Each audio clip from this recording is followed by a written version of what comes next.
تو تاریخ 4 دسامبر 2024 برایان تامپسون مدیرعامل شرکت یونایتد هلتکر توی یکی از خیابون‌های شلوغ نیویورک مقابل هتل هیلتون با شلیک 3 گلوله به قتل رسید. این حادثه توجه زیادی رو جلب کرد، اما نه به عنوان پرونده قتل، بلکه پیام‌های خاصی که روی گلوله‌های شلیک شده حک شده بود خبرساز شد.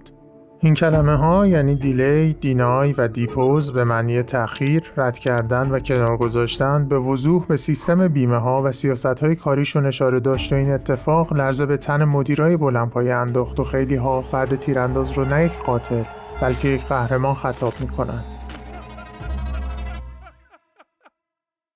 Hi, I'm Brian Thompson, CEO of United Healthcare. برایان تامپسون تو سال 1977 از دانشگاه آیووا تو رشته حسابداری به عنوان یک والدیکتورین فارغ التحصیل میشه. والدیکتورین به دانش آموزی اطلاق میشه که بالاترین دستاوردهای علمی و معدل کل رو تو کلاس فارغ التحصیلی خودش به دست میاره و این فرد معمولا سخنرانی خداحافظی مراسم فارغ التحصیلی رو انجام میده. تو سال 2004 به استخدام شرکت بیمه یونایتد هلتکر در میاد و توی این 20 سال از یک فرد پایه به بالاترین مقام اجرایی این شرکت یعنی مدیر عامل تبدیل میشه. هدایت شرکت، تصمیم گیری‌های استراتژیک و نظارت بر سیاست‌های کاری شرکت همه زیر نظر برایان با حقوق سالانه 12 میلیون دلار انجام می‌شده. اکثریت مردم از نحوه برخورد این شرکت با درخواست‌های بیمه‌ای و رد کردن اونها توسط شرکت شکایت داشتند و معتقد بودند که سیستم بیمه یونایتد هلتکر به جای ارائه خدمات بیشتر به دنبال سودآوری از طریق طول دادن پرونده‌ها و رد درخواست‌ها و کاهش پوشش‌هاست. و تامپسون به عنوان رأس این سیستم به طور مستقیم با این انتقادها مواجه بود. اوایل صبح 4 دسامبر روز برگزاری نشست سالیانه سرمایه‌گذاران شرکت بیمه یونایتد هلتکر در هتل هیلتون شهر نیویورک، یک ساعت قبل از شروع جلسه برایان تامپسون برای آماده کردن مراسم به سمت هتل حرکت میکنه. دوربینای امنیتی خیابون تصویر یک مرد همراه یک کوله پشتی و یک هودی سیاه رو در حال انتظار اطراف هتل ثبت میکنن. به محض رسیدن تامپسون به نزدیکی هتل، مهاجم پشت سرش میاد و با یک شلیک به پاش و 2 شلیک دیگه به کمرش اون رو نقش زمین میکنه و سوار بر دوچرخه‌اش از محل فرار میکنه. تامپسون بعد از رسیدن به بیمارستان کشته میشه و پلیس با ردیابی فرد مهاجم توی دوربینای امنیتی به یه مسافرخونه چند بلوک بالاتر میرسه. اونجا این تصویر از مظنون به دست میاد.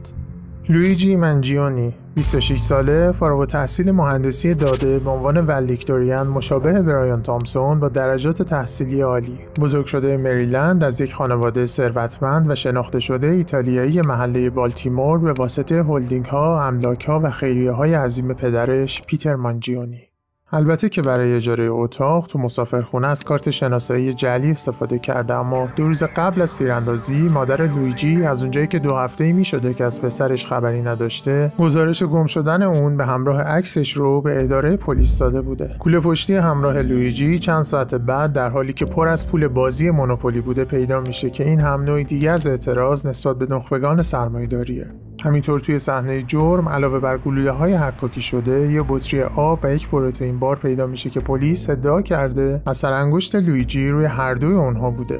بعد از قتل تامپسون و نیویورک رو به مقصد پنسیلوانیا ترک میکنه و در حالی که همه جا تصاویرش پخش شده بود توسط کارمندای محلی توی مکدونالد شناسایی و دستگیر میشه.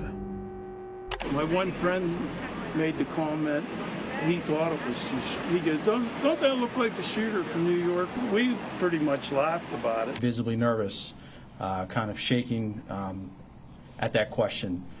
And he didn't really answer it directly. همراه اون یک اسلحه مشابه اسلحه استفاده شده تو صحنه قتل و همینطوری صدا خفه کن که هر دو بدون شماره سریال ثبت شده و با پرینتر 3 بعدی ساخته شده بودن پیدا میشه. جدای اینها چند تا کارت شناسایی جعلی با اسامی مختلف و یک بیانیه اعتراضی دست‌نوشته شده نسبت به عملکرد سیستم‌های بیمه که همراهش بوده کشف میشه. لویجی بدون داشتن سابقه کیفری قبلی دستگیر میشه. People همزمان با تحقیقات پلیس از هم‌اتاقی‌ها و همینطور اکانت ایکس لویجی مشخص میشه که اون مدت زیادیه که با درد ستون فقرات درگیره. ظاهراً چند وقت قبل از این اتفاق از اونجایی که کار ریموت انجام میداده تصمیم میگیره به هاوایی سفر کنه و اونجا شروع به یادگیری موج سواری میکنه.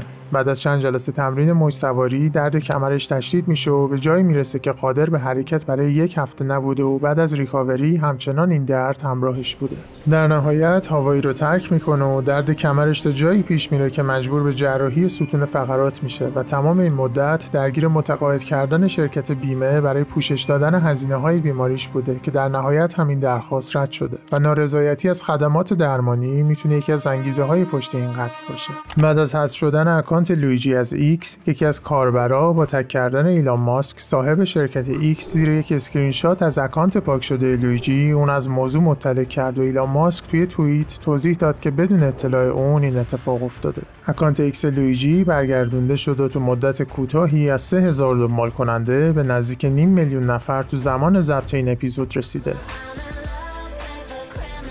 همینطور اکثریت مردم با راه انداختن کمپین‌های حمایتی از لویجی شروع به جمع کردن کمک‌های مالی کردند. تصاویر و عکس‌های زیادی از اون به عنوان قهرمان پخش شده. The GoFundMe page quickly gained traction, amassing $30,000 in donations within days. اعتراضات زیادی هم به کارکنای محلی رستوران مکدونالد برای تحویل دادن لویجی به پلیس شد. همینطور مردم شروع به پوشیدن لباس‌ها و کلاه‌هایی با کلمات تحقیر، رد کردن و کنار گذاشتن مطابق کلمات هک شده روی گلوله ها کردن. از اونجا که این حادثه نزدیک به 20 روز از زمان ضبط این اپیزود اتفاق افتاده، بعد منتظر رأی نهایی دادگاه علیه لویجی منجیانی بمونیم و ببینیم آیا حمایت‌های مردمی و همینطور داشتن همچین خانواده قدرتمندی که چند جایگاه مهم دولتی هم در اختیار دارن توی حکم نهایی دادگاه تأثیری میذاره یا نه.